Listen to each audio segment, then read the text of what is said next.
കഥ മൂളണ പോലൊരു ചേലാണേ,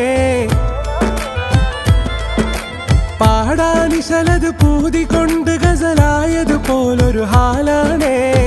കിന്നാരങ്ങൾ ചൊല്ലി നിന്ന് മിന്നാരത്തിൻ ചാരി നിന്ന് ശവ്വാലിന്റെ അന്നു വന്ന് ലന്തപ്പഴക്കായതന്ന്. പിന്നെ നടന്നേ കാലിന് നൊന്തു കുഴഞ്ഞേ, കമ്പനി കൂടാൻ ഇങ്ങനെ പാത്തു പതിഞ്ഞ് നടന്നേ.